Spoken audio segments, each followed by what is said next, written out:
অনেকগুলো টাকার ঋণে জর্জরিত হয়ে এই তিনজনের মৃত্যু ছাড়া কোনো উপায় ছিল না। ঠিক সেই সময় যখন তারা দিশেহারা, তখন সামনে এলো এক অবিশ্বাস্য লোভনীয় চাকরির অফার। মাসে আকাশ ছোঁয়া বেতন, টাকা আর সুখের আশায় তারা কোনো কিছু না ভেবেই পাড়ি জমায় এক অজানা অভিশপ্ত গ্রামে, যেখান থেকে ফিরে আসার কোনো রাস্তা নেই। কিন্তু তারা জানতো না এইখানে তাদের তিনজনকে বিশেষ বাছাই করে এক ভয়ঙ্কর উদ্দেশ্যে আনা হয়েছে। আর এই তিনজন সেই অভিশপ্ত গ্রামে পৌঁছানোর পর তাদের সাথে ঠিক কী ঘটে, আর কেনই বা এই তিনজনকেই বাছাই করে এইখানে আনা হলো, তাই দেখবো আজকের এই নতুন ইন্দোনেশিয়ান হরর মুভিতে। তাই চলুন আর বেশি দেরি না করে শুরু করি আজকের এই ইন্টারেস্টিং মুভির গল্পটি। গল্পের শুরুতেই লিলিজিও নামের একটি গ্রাম দেখানো হয়। সময়টা তখন 2000 সাল। সেখানে একজন লোককে দেখা যায় যে কাউকে দেখে ভয় পেয়ে দৌড়ে পালাচ্ছে। এর পরপরই একজন গর্ভবতী নারীকে দেখানো হয়, যিনি তার ছোট মেয়েকে ঘুম পাড়াচ্ছিলেন। ঠিক সেই মুহূর্তেই কেউ তাদের ঘরের দরজায় কড়া নাড়ে। মহিলাটি দরজা খুলে দেখতে পায় যে সেখানে এক বৃদ্ধা মহিলা এবং তার সাথে কিছু লোক দাঁড়িয়ে আছে। ওই লোকগুলোকে এবং বৃদ্ধ মহিলাটিকে দেখার পর সেই গর্ভবতী নারীটি প্রচন্ড ভয় পেয়ে যায়। তখন সেই বাইরে দাঁড়িয়ে থাকা বৃদ্ধা মহিলাটি তার সাথে থাকা লোকেদের নির্দেশ দেয় ওই গর্ভবতী নারীটির হাত পা বেঁধে ফেলার জন্য। ঘরের ভেতরে মায়ের চিৎকার কান্নার আওয়াজ শুনে সেই ছোট্ট মেয়েটির ঘুম ভেঙে যায় এবং সে ভয়ে ভয়ে বিছানার নিচে গিয়ে লুকিয়ে পড়ে। এরপর সেই বৃদ্ধা মহিলাটি গর্ভবতী নারীর ডেলিভারি করায় এবং সদ্যজাত শিশুটিকে ঘরের ভেতর উপস্থিত অন্য এক নারীর হাতে তুলে দেয়। তবে ক্যামেরায় সেই নারীর মুখ দেখানো হয় না। ওই রহস্যময় নারীটি শিশুটিকে হাতে পাওয়ার সাথে সাথেই সেই বৃদ্ধা মহিলার পিঠে ছুরিকাঘাত করে তাকেও হত্যা করে। এর কিছু সময় পরে সুগ্যাং নামের এক ব্যক্তি সেখানে আসে এবং দেখতে পায় যে যারা সেখানে এসেছিল তারা সেই গর্ভবতী নারীকেও নির্মমভাবে হত্যা করে ফেলেছে। অর্থাৎ তাদের শুধু ওই বাচ্চাটিকেই দরকার ছিল। এরপর দৃশ্য বদলায় এবং সেই ব্যক্তিকে দেখানো হয় যে বনের ভেতর কারো থেকে বাঁচতে দৌড়াচ্ছিল। হঠাৎ করেই একটি সুপারন্যাচারাল এন্টিটি তাকে ধরে ফেলে এবং বাতাসে শূন্যে তুলে ধরে। এরপর তার গলা টিপে তাকে হত্যা করা হয়। মারা যাওয়ার পর এই লোকটার কাছে কিছু বই দেখা যায়, যা থেকে বোঝা যায় সে আসলে একটি দোকানে চাকরি করত। এইখান থেকে গল্প সোজা 25 বছর সামনে এগিয়ে আসে, অর্থাৎ সময় এখন 2024 সাল। আমরা কার্তুনু নামের এক ছেলেকে দেখতে পাই যে পুরোপুরি বেকার ছিল এবং কোনো কাজ করত না। সে তার মায়ের সাথে থাকতো এবং তার বাবা কিছুদিন আগেই মারা গিয়েছিলেন। তবে মৃত্যুর আগে তার বাবা একজন সুদখোরের কাছ থেকে প্রচুর পরিমাণে টাকা ধার নিয়েছিলেন। বাবার মৃত্যুর পর সেই লোন কার্তুনুকেই পরিশোধ করতে হবে। তাই সেই লোনের লোকেরা বাড়িতে নিয়মিত এসে টাকা ফেরত দেওয়ার জন্য চাপ দেয়। আজকে লোনের লোকেরা এসে কার্তুনুকে টাকা শোধ করার একদম শেষ তারিখ জানিয়ে দেয় এবং তাকে মাত্র 6 মাসের সময় দেয়। সাথে তারা হুমকি দেয় যে যদি সে 6 মাসের মধ্যে টাকা না দিতে পারে তবে সে এবং তার মা দুজনেই মারা পড়বে। যাওয়ার আগে লোন লোকেরা কার্তুনুকে খুব মারধরও করে। এরপর গল্পে আগস নামের এক যুবককে দেখানো হয়, যার কাজ ছিল মানুষের বিভিন্ন জিনিসপত্র বিক্রি করে দিতে সাহায্য করা। সেদিন তার বাড়ির মালিক তার কাছে ঘর ভাড়ার টাকা চাইতে আসে, কিন্তু আগসের কাছে টাকা ছিল না। তখন বাড়ির মালিক আগসকে বলে যে সে যদি তার গাড়িটি বিক্রি করতে সাহায্য করে তবে সে আগসের বকেয়া ভাড়া মাফ করে দেবে। আগস এই প্রস্তাবে রাজি হয়ে যায়, কারণ সে তো এই কাজই করে, মানুষের জিনিসপত্র বিক্রি করতে সাহায্য করে এবং সেখান থেকে সে কিছু টাকা কমিশন পায়। এরপর সে গাড়িটি বিক্রি করতে একজন ক্রেতাকে নিয়ে আসে। সে গাড়িটি ভালো করে চেক করার জন্য সাথে একজন মেকানিককেও নিয়ে এসেছিল।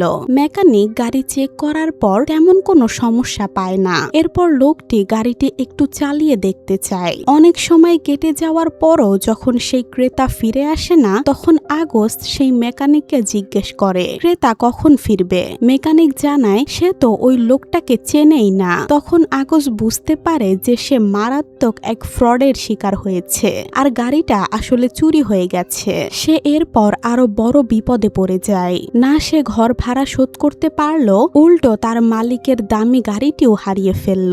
যখন এই ঘটনা তার মালিক জানতে পারে তখন সে আগস্টকে গাড়ির পুরো দাম পরিশোধ করতে বলে, যা তার পক্ষে অসম্ভব ছিল। কিন্তু যেভাবেই হোক আগস্টকে মালিকের টাকা ফেরত দিতেই হবে, না হলে সে পুলিশ কেস করবে।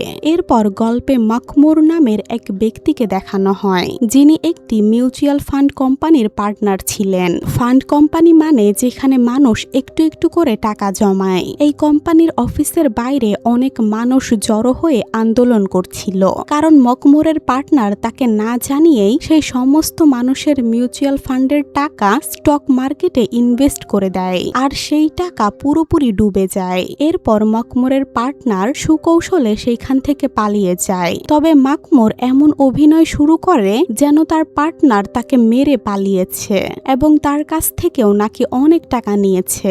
বিক্ষোভকারীরা মখমুরকে কিছু না বলেই তার পালিয়ে যাওয়া পার্টনারকেই খুঁজতে শুরু করে। যেহেতু পার্টনার সব টাকা নিয়ে পালিয়ে গিয়েছিল, তাই সমস্ত মানুষের পাওনা টাকা পরিশোধ করার দায়িত্ব এসে পড়ে এই মখমুরের ওপর। কিন্তু তার নিজের কাছে এক টাকাও ছিল না। মুভিতে এখন পর্যন্ত দেখানো সব চরিত্রের অবস্থা দেখে বোঝা যায় সবারই টাকার কি পরিমাণ তীব্র প্রয়োজন। মখমুর খুব ভয় পেয়ে লুকিয়েছিল, কারণ মানুষ তাকেও ধরে মারধর করতে পারে। ঠিক সেই মুহূর্তে মখমুরের কাছে কুসনো নামের এক ব্যক্তি আসে এবং তাকে একটি চাকরির প্রস্তাব দেয়। সেই চাকরির মাসিক বেতন দেওয়া হবে 5 কোটি ইন্দোনেশিয়ান রুপি, অর্থাৎ ভারতীয় বা বাংলাদেশি মুদ্রায় 2 লাখ টাকা। কুসনো জানায় যে মখমুর যদি 1 বছর এই চাকরিটি করে তবে সেই মানুষের সমস্ত পাওনা টাকা শোধ করে নিজের জন্যও অনেক টাকা রাখতে পারবে। মখমুর কোনো কিছু বিন্দুমাত্র না ভেবেই এই চাকরির অফার সাথে সাথে গ্রহণ করে। এরপর আরো একটি অদ্ভুত ব্যাপার দেখা যায় যে কুসনো হুবহু একই রকম চাকরির অফার কার্তুনো এবং আগস্টকেও দিয়েছিল। যেহেতু তাদের দুজনেরই টাকার ভীষণ দরকার ছিল, তাই তারাও এই চাকরিটি আনন্দে গ্রহণ করে নেয়। তাদের গন্তব্য ছিল অনেক দূরে অবস্থিত নির্জন পাহাড়ি গ্রামীণ এলাকা, যেখানে কোনো ধরনের বিদ্যুৎ বা মোবাইল নেটওয়ার্কের কভারেজও ছিল না। পরের দিন সকালে তারা 3 জন কুসনোর সাথে সেই অজানা গ্রামের উদ্দেশ্যে রওনা হয়। দীর্ঘ বাসের যাত্রার পর তারা বুঝতে পারে তারা যেখানে কাজ করতে যাচ্ছে সেটি অনেক দূরের এক গ্রাম। ভ্রমণ করতে করতে রাত নেমে আসে। আগস্ট বাসের জানালা দিয়ে রাস্তায় একটি পচং দেখতে পায়, অর্থাৎ সাদা কাফনে মোড়ানো একটি মৃতদেহ। হঠাৎ করেই আগস্ট কার্তুনোর জায়গায় পচংটিকে তার পাশে বসে থাকতে দেখে। এটি দেখে আগস্ট ভয়ে চিৎকার করে এবং পরক্ষণে সেই পচংটি আবার অদৃশ্য হয়ে যায়। এরপর কার্তুনো, আগস্ট, মখমুর এবং কুসনো তাদের গন্তব্যে পৌঁছায়। সেখান থেকে কুসনো তাদের 3 জনকে একটি গরুর গাড়িতে চড়ে গ্রামের ভেতরে নিয়ে যেতে থাকে। এর মানে গ্রাম আরো ভিতরে ছিল। রাস্তায় কোনো ধরনের বাতি বা পাকা রাস্তাও ছিল না। কিছুক্ষণ পর তারা বিশাল বড় এবং পুরনো একটি বাড়ির সামনে এসে পৌঁছায়। কুসনো তাদের জানায় যে এই বাড়ির মালিকের জন্যই তাদের কাজ করতে হবে। বাইরে আসা মাত্রই 3 জনের দেখা হয় এই বাড়ির মালিকের মেয়ে আরুন্ধারীর সাথে। এরপর কুসনো তাদের ভেতরে নিয়ে যায়। এই পুরো সময় সুগ্যাং নামের এক ব্যক্তি লুকিয়ে লুকিয়ে কার্তুনো, আগস্ট ও মখমুরকে অদ্ভুতভাবে দেখছিল। এই সুগ্যাং নামের লোকটিকেই আমরা মুভির শুরুতেও দেখেছিলাম। বাড়ির ভেতরে ঢোকার পর তাদের দেখা হয় এই বাড়ির মালিক সামাদি এবং তার স্ত্রী সামারির সাথে। তাদের আচরণ এবং হাবভাব ছিল অত্যন্ত রহস্যময় ও অদ্ভুত। তারা এসেই 3 জনের কাছে তাদের আইডি কার্ড চায় এবং নাম জিজ্ঞেস করে। একে একে সবাই নাম বলে, কিন্তু আগস্টকে কিছু বলার আগেই সে নিজের নাম বলে ফেলে। এতে সামাদি হঠাৎ করেই তার ওপর প্রচন্ড রেগে যায় আর বলে, তোমাকে তো এখনো কিছু জিজ্ঞেস করিনি, এত বেশি কথা বলো কেন?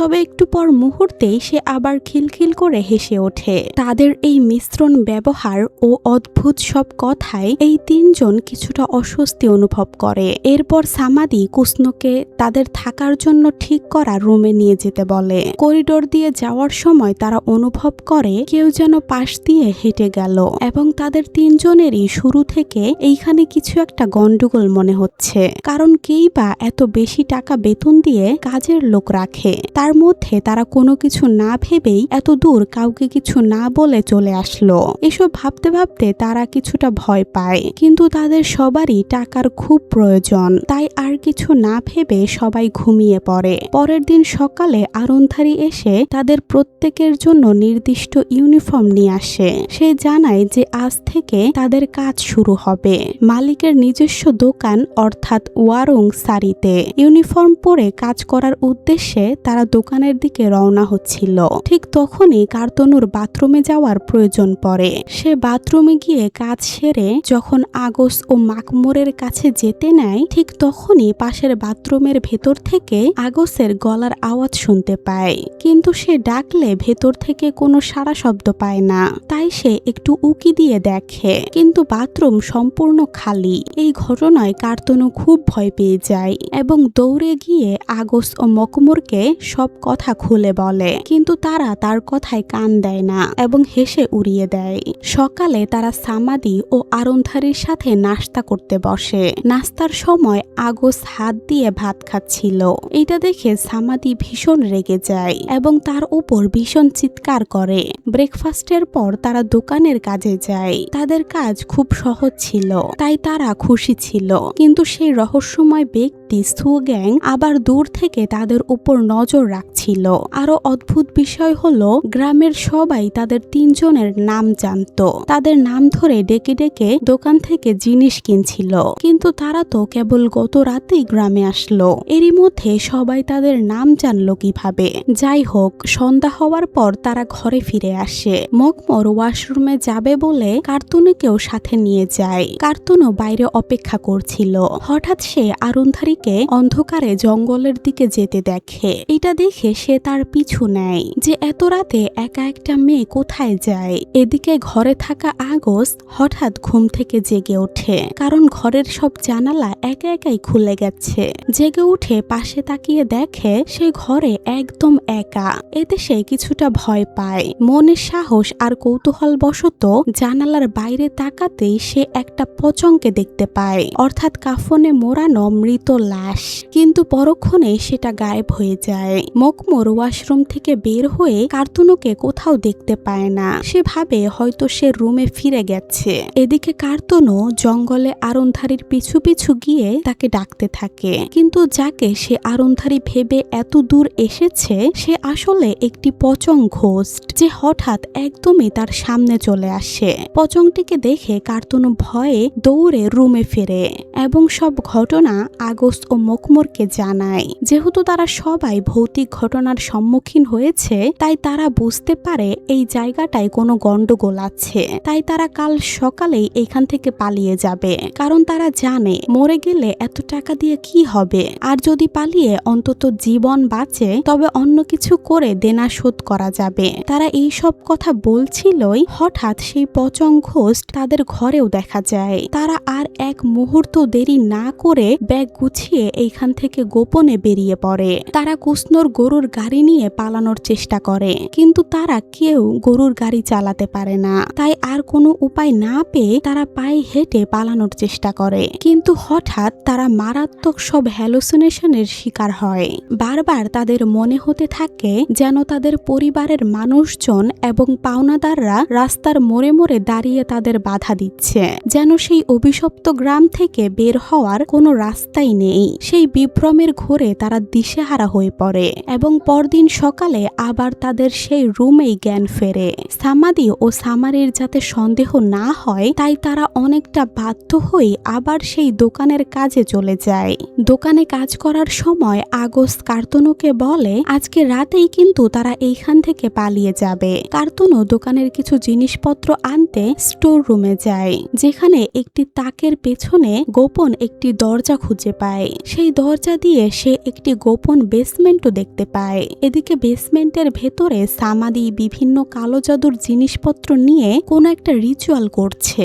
সামাদি বুঝতে পারে যে কেউ বেসমেন্টে প্রবেশ করছে, তাই সে তখনই সেইখান থেকে চলে যায়। কার্তুনু বেশ কিছুটা ভেতরে প্রবেশ করে দেখে সেখানে চারপাশে শুধু কালো জাদুর জিনিসপত্র পড়ে আছে এবং তাদের তিনজনের আইডি কার্ডের ওপর ভয়ঙ্কর এক রিচুয়াল করা হচ্ছে। কিন্তু কি সেই রিচুয়াল আর কেনই বা তাদের তিনজনকেই এর জন্য বেছে নেওয়া হয়েছে? কার্তুনো এর কিছুই বুঝতে পারে না। ঠিক তখনই কার্তুনোর সামনে সেই ভয়ানক পচং ভূত হাজির হয়, যেটা দেখে সে ভয়ে চিৎকার করে। এরপর সিন শিফট হয় শপের মধ্যে। সেই ভয়ঙ্কর পচংটি মুহূর্তেই কার্তুনোকে নিজের নিয়ন্ত্রণে নিয়ে নেয়। গ্রামের সাধারণ মানুষ কার্তুনোকে দেখে অত্যন্ত ভয়ের সাথে মাথা নত করে শ্রদ্ধা জানাতে থাকে। আগস্ট ও মাকমুর দূর থেকে কার্তুনোর এই অবস্থা দেখে পুরোপুরি হতভম্ব হয়ে যায়। কার্তুনো খুব অদ্ভুত আচরণ করছিল এবং কোনো কথাও বলছিল না। এরপর কার্তুনো একা বাড়িতে চলে আসে এবং সেইখানে সামাদি ও মাসারি আগে থেকেই তার জন্য অপেক্ষা করছিল। অন্যদিকে ঘরের ভেতরে আগস্ট এবং মাকমুর কার্তুনোর অপেক্ষা করছে, কারণ আজ রাতে তাদের এইখান থেকে পালানোর কথা ছিল। কিন্তু তারা দেখে কার্তুনোর জায়গায় সেই পচং দাঁড়িয়ে আছে, কারণ কার্তুনোকে পচং বশ করে ফেলেছিল। এদিকে মাসারি এবং সামাদি নিজেদের কবজি কেটে রক্ত বের করে একটি পাত্রে কার্তুনোরূপী পচংকে পান করতে দেয়। কার্তুনো সেটা পানও করে। এরপরে আমরা দেখি কার্তুনোর জায়গায় আবার সেই পচং দাঁড়িয়ে আছে। পরদিন সকালে 29শে ফেব্রুয়ারি 2024-এর লিপিয়ারের দিন। আরুনধারী দেখে দোকানে মাকমুর আর আগস্ট আসলেও কার্তুনো আসেনি। তারা জানায় লাস্ট টাইম কার্তুনো স্টোর রুমে কিছু জিনিসপত্র আনতে গিয়েছিল। তারপর থেকে সে কেমন যেন আচরণ করছে। কার্তুনো দোকানে না আসায় আরুনধারী তাকে খোঁজার জন্য স্টোর রুমে যায়। গিয়ে দেখে বেসমেন্টের দরজা খোলা। তাই সে ভেতরে চেক করতেই যাবে, কিন্তু তখনই বেসমেন্টের ভেতর থেকে সামাদি বেরিয়ে আসে এবং আরুনধারী দ্রুত লুকিয়ে পড়ে। এইখানে একটা বিষয় পরিষ্কার যে এইখানে যা কিছু ঘটছে সেই সব সম্পর্কে আরুনধারী ভালোভাবেই জানতো। কিছুক্ষণ পর সামাদি ও মাসারি দোকান থেকে চলে যায়। এই সুযোগে আরুনধারী বেসমেন্টে গিয়ে কার্তুনোকে খুঁজতে থাকে। এরপর অতীতের কিছু ফ্ল্যাশব্যাক দেখানো হয়। অনেক বছর আগে মাসারি দুরারোগ্য ব্যাধিতে আক্রান্ত হয়েছিল। তার শরীরে বিভিন্ন জায়গায় মারাত্মক ঘায়ের সৃষ্টি হয় এবং শরীরের কিছু জায়গা পচন ধরতে শুরু করে। কয়েকজনের কাছে জানা যায় সেটা নাকি ছোঁয়াচে রোগ, কারণ তার সংস্পর্শে এসে অনেকেই এই রোগে আক্রান্ত হয়েছে। ফলে গ্রামের মানুষ তাদের গ্রাম ছেড়ে চলে যেতে বলে এবং তাদের ঘরও পুড়িয়ে দেয়। ঘরে থাকতে না পেরে তারা জঙ্গলে জঙ্গলে ঘুরে বেড়াতে থাকে এবং মাসারির অবস্থা খুব খারাপ হয়ে যায়, কারণ একে তো মাসারির শরীরের এই অবস্থা, তার মধ্যে তারা দুজনেই বেশ বৃদ্ধ হয়ে গেছে, মানে তাদের মৃত্যু নিশ্চিত। ঠিক তখনই তারা ওয়াংসিত নামের এক শামানের দেখা পায়, যে তাদের সাহায্য করে, কারণ সে শয়তানের উপাসনা অর্থাৎ শয়তানের পূজা করে। সে তাদের দুজনকে কাফনের কাপড় পরিয়ে দেয়। এরপর এক বিশেষ কালো জাদুর মাধ্যমে এক ভয়ঙ্কর শয়তানের সাথে চুক্তি করে। চুক্তিটা ছিল এমন যে এখন শয়তানি শক্তি দিয়ে তাদের নতুন জীবন দান করা হবে। তারা আবার আগের মতো যুবক যুবতী হয়ে যাবে, এমনকি তারা অনেক ধন সম্পত্তির মালিকও হয়ে যাবে, আর মাসারির শরীরের রোগও ঠিক হয়ে যাবে। শুধু বিনিময়ে অমর থাকার জন্য 4 বছর পর পর 29শে ফেব্রুয়ারি লিপিয়ারের রাতে পচংকে একটি মানুষের বলি দিতে হবে। এটার শর্ত হলো যদি তারা বলি দিতে ব্যর্থ হয় তবে তাদের নিজেদের সন্তানের বলি দিতে হবে, আর যদি তারা সন্তানের বলিও না দেয় তবে তারা দুজনেই খুব করুণভাবে মারা যাবে। তারা ওয়াংসিতের কথা মেনে নিয়ে শয়তানের সাথে অমর থাকার চুক্তি করে, অর্থাৎ তারা প্রায় 100 বছর ধরে জীবিত রয়েছে।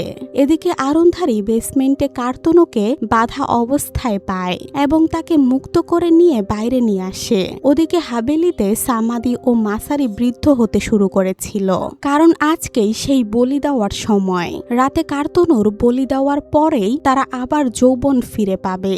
মাসারি বলতে থাকে যে তাদের আরুনধারীরই বলি দেওয়া উচিত, কারণ আগের বলিগুলো তারা নিজেদের সন্তানদেরই দিয়েছিল, অর্থাৎ তারা নিজেদের স্বার্থের জন্য নিজের সন্তানকেও ছাড়েনি। সামাদি বলে আরুনধারী আমাদের মেয়ে, এটা করা ঠিক হবে না। কিন্তু মাসারি বলে ও আমার মেয়ে না, ও তোমার মেয়ে। এই কথাই বোঝা যায় যে আরুনধারী সামাদি এবং তার প্রথম স্ত্রীর মেয়ে। মুভির শুরুতে যে গর্ভবতী নারীকে দেখা গিয়েছিল সে আসলে সামাদির প্রথম স্ত্রী ছিল। তখন সামাদি এবং মাসারি কোনো বলি পায়নি। তখন তারা সামাদির গর্ভ গর্ভবতী স্ত্রীর ডেলিভারি করিয়ে সেই সন্তানের বলি দিয়েছিল। তারপর সামাদি আরুনধারীকে নিজের মেয়ের মতোই লালন পালন করে বড় করে, কারণ আরুনধারী তারই মেয়ে, মাসারির তার সাথে কোনো সম্পর্ক নেই। এরপর সামাদি কুসনুর সাথে দোকানে যায় বেসমেন্টে কার্তনুর বলি দিতে, কারণ সময় ফুরিয়ে আসছে। আরুনধারী এবং কার্তনু সেইখান থেকে বাঁচার জন্য লুকিয়ে পড়ে, কিন্তু কার্তনু খুব ক্ষুধার্ত ছিল, তাই সে বেরিয়ে খাবার খুঁজতে যায়। তখনই তার সামনে কুসনু চলে আসে। কুসনুর মনে হয় কার্তনুকে এখনো পচং বশ করে রেখেছে, তাই সে তাকে সামাদি এবং মাসারির কাছে নিয়ে যায়। সামাদি ও মাসারিকে কুসনু জানায় যে পচং ক্ষুধার্ত, কিন্তু আসলে সে কার্তনুই ছিল, কারণ সে আসলে সারাদিন কিছু খায়নি, কিন্তু জীবন বাঁচানোর জন্য তাকে এখন পচং হওয়ার অভিনয় করতে হয়। একটু পর সামাদি ও মাসারি নিজেদের রক্ত দেয় তাকে পান করতে। তখনই কার্তনু দৌড়ে আগস ও মকমরের কাছে ফিরে আসে এবং তাদের সব সত্যি বলে দেয়। এরপর তারা তিনজন ব্যাগ গুছিয়ে পালানোর পরিকল্পনা করে। অন্যদিকে সামাদি ও মাসারির রুমে পচং চলে আসে, কারণ বলি দেওয়ার সময় হয়ে গিয়েছিল। আরুনধারী লুকিয়ে লুকিয়ে সব দেখছিল। তখনই পচং তার সামনে চলে আসে। আরুনধারী ভয় পেয়ে বিছানায় শুয়ে পড়ে। মাসারি এসে তাকে জিজ্ঞেস করে সে কি কিছু দেখেছে, কিন্তু আরুনধারী বলে সে কিছুই দেখেনি। মাসারি তার কথা শুনে রেগে গিয়ে চিৎকার শুরু করে। ঠিক তখনই সামাদি তাকে বাইরে নিয়ে আসে এবং বলে যে তারা কার্তনুর বলি দেবে। এদিকে কার্তনু আগস ও মাকমুর বের হতেই যাবে, তখনই কুসনু জানালা দরজা বাইরে থেকে লক করে দেয় এবং চাবিগুলো নিজের গরুর গাড়িতে রেখে দেয়, যাতে তারা পালাতে না পারে। কুসনু চলে যাওয়ার পর আরুনধারী চাবিটি তুলে নেয়, কিন্তু তখনই মুভির শুরুতে দেখানো সুগেং নামের সেই লোকটা তাকে ধরে ফেলে। সে তাকে সব সত্যি বলে দেয় যে সামাদি তার আসল বাবা হলেও মাসারি তার মা নয়। আরুনধারীর আসল মাকে সামাদি ও মাসারি মিলেই মেরে ফেলেছে। এতে স্পষ্ট হয় যে শুরুতে দেখা ওই রহস্যময় মহিলাটি আসলে মাসারি ছিল। আরুনধারী জানতে পারে যে তার ছোট ভাই বা বোনকে জন্মের পরেই পচংয়ের কাছে বলি দেওয়া হয়েছিল। সুগ্যাং জানায় সামাদি ও মাসারির বয়স 100 বছরের বেশি এবং তারা পচংকে বলি দিয়েই এত বছর বেঁচে আছে ও তরুণ থাকছে, এবং আজ তারা কার্তনুর বলি দিতে যাচ্ছে। সুগ্যাং এও জানায় যে গ্রামের সবাই পচংকে পূজা করে, তাই তারা তাকে দেখে অদ্ভুত আচরণ করছিল। সুগ্যাং আরুনধারীকে সেইখান থেকে বের হওয়ার উপায় খুঁজতে বলে, কারণ এই গ্রামে একবার কেউ এলে আর ফিরে যেতে পারে না। সিনেমার শুরুতে যেই লোকটিকে পচং মেরেছিল সামাদি ও মাসারি তার বলি দিতে চেয়েছিল এবং সে গ্রাম থেকে পালানোর চেষ্টা করে বলেই তাকে মারা হয়েছিল। সব সত্যি বলার পর সুগ্যাং আরুনধারীকে মুক্ত করে দেয় এবং সে গিয়ে কার্তনু আগস ও মকমরের রুম খুলে দেয়। এরপর তারা সবাই মিলে সেইখান থেকে পালাতে শুরু করে। সামাদি ও মাসারি তাদের না পেয়ে খুঁজতে বের হয়। তিনটি লোককে এইখানে আনা হয়েছিল মূলত ব্যাকআপ হিসেবে। একজন পালিয়ে গেলে দ্বিতীয়জন পালিয়ে গেলে তৃতীয় জন। আর মাসারি এত খারাপ যে এরা তিনজন পালিয়ে গেলেও সে তার সৎ মেয়ে আরুনধারীকেই স্যাক্রিফাইস দিয়ে দিত। যাই হোক, এদিকে আরুনধারী কার্তনু আগস ও মকমুর পালাতে থাকে। এদিকে সুগ্যাং সেই সামান ওয়াংসিতের কবরের কাছে যায়, কারণ তার কবরেই এই গ্রাম থেকে বের হওয়ার রাস্তা লেখা ছিল। অনেক খোঁজার পর সে একটা কাপড়ের মধ্যে এই গ্রামের সেই লুকানো পথ কোনটা খুঁজে পায়, যাতে গ্রাম থেকে বের হওয়ার পথ লেখা ছিল। সুগ্যাং কবরের একটা বিশেষ পাথরে সেই মন্ত্র লিখে দেয়, যার ফলে গ্রামের চারপাশে কুয়াশা তৈরি হয়। যারা পচংকে পূজা করে তারা সেই কুয়াশা পার হতে পারে না, কিন্তু যারা পূজা করে না তারা বেরিয়ে যেতে পারবে। অর্থাৎ যারা শয়তানের পূজা করে তারা এই অভিশপ্ত গ্রাম থেকে কখনো বের হতে পারবে না, আর যারা এখনো শয়তানের সামনে মাথা নত করেনি তারা বের হতে পারবে। অন্যদিকে মাসারি খুব দুঃখী হয়ে পড়েছিল, কারণ রাত 12টা বাজার আগেই কার্তনু বা আরুনধারীর মধ্যে কাউকে বলি দিতে হবে। এদিকে তারা সবাই মিসিং। 12টা বাজার সাথে সাথে পচং মাসারিকে আক্রমণ করে এবং তাকে চরম শাস্তি দেয়, যার পরিণাম ছিল এক ভয়াবহ মৃত্যু। যেমনটা শর্তে আগেই বলা ছিল, জঙ্গলে কুসনু ও সামাদি সুগ্যাং সুগ্যাংকে একা পেয়ে তার ওপর আক্রমণ করে। ঠিক তখনই আরুনধারী ও অন্যরা সেখানে পৌঁছায়। আরুনধারী সামাদিকে সব সত্যি বলে দেয় যে সে জেনে গেছে যে তারা সবাই মিলে তার মা আর তার সদ্য জন্ম হওয়া ভাইকে মেরে ফেলেছিল। এরই মধ্যে সুগ্যাং সামাদির ওপর আক্রমণ করে এবং অন্যদের সেখান থেকে পালিয়ে যেতে বলে। এই কথা শুনে সবাই সেখান থেকে পালিয়ে যেতে নেয়। এদিকে সামাদি সুগ্যাংকে মারতে মারতে একদম আধমরা করে দেয়। এইটা দেখে আরুনধারী ফিরে এসে সামাদিকে লাঠি দিয়ে মেরে অজ্ঞান করে দেয় এবং তারা তিনজন মিলে কুষ্ণকেও অজ্ঞান করে ফেলে। সুগ্যাং সামাদির পায়ে ছুরি মেরে দেয় যাতে সে তাদের পিছু নিতে না পারে। এরপর তারা সবাই মিলে ধরে আরুনধারী সহ সুগ্যাংকেও এই গ্রাম থেকে বাইরে নিয়ে যেতে চায়। তারা সেই কুয়াশাচ্ছন্ন রাস্তাও পার হয়ে যায়, কিন্তু সুগ্যাং খুব আহত হওয়ায় সেখানেই মাটিতে লুটিয়ে পড়ে এবং তাদের সবার সামনেই মারা যায়। এদিকে সামাদি ও কুষ্ণ এখনো তাদের পিছু করছিল তাদের যে কোনো একজনকে বলি দেওয়ার জন্য, কিন্তু তাতেও কোনো লাভ হওয়ার ছিল না, কারণ সময় অলরেডি পার হয়ে গেছে। আর শর্ত অনুযায়ী সেই শয়তান তাদের চরম শাস্তি দেয়। তাদেরও খুব যন্ত্রণাদায়ক মৃত্যু হয়। হয়তো কুষ্ণ এই চুক্তির অংশীদার ছিল, তাই সেও এই একই শাস্তি পায়। এদিকে আরুনধারী সুগ্যাং এর পকেটে একটি ছবি পায় এবং জানতে পারে যে সুগ্যাং আসলে তার নানা ছিল। এটা জেনে সে আরো ভেঙে পড়ে। এরপর তারা তিনজন গ্রাম থেকে বেরিয়ে একটি পাকা রাস্তা পায়। সেখানে একটা ট্রাক থামিয়ে এই গ্রাম ছেড়ে তারা চিরতরে চলে যায়। তাদের মাথায় চিন্তা ছিল কিভাবে তারা ধার শোধ করবে, কিন্তু জীবন বাঁচানোই তাদের কাছে বড় মনে হচ্ছিল। আর এখানেই এই মুভিটা শেষ হয়। শেষে এই শিক্ষা পাওয়া যায় যে কোনো শর্টকাটেই সহজে টাকা আয় করা সম্ভব নয়, আর যদি থাকেও তার পেছনে কোনো না কোনো অন্ধকার উদ্দেশ্য থাকে। তারা অন্তত জীবিত ছিল এবং অন্য কোনো পরিশ্রম করে টাকা শোধ করতে পারবে। তারা বিপদ থেকে বেঁচে গেলেও আসল সমস্যা ছিল ওই মহাজনদের কাছ থেকে বাঁচা, যারা খুবই ভয়ঙ্কর ছিল। তো এরই সাথে আজকের মুভিটা এখানে শেষ হয়। কেমন লাগলো আমার এই ভিডিওটা তা কমেন্ট করে অবশ্যই জানাবেন। আর এইরকম হরর মুভির এক্সপ্লেন দেখতে চাইলে কমেন্টে জানাবেন। আসসালামু আলাইকুম।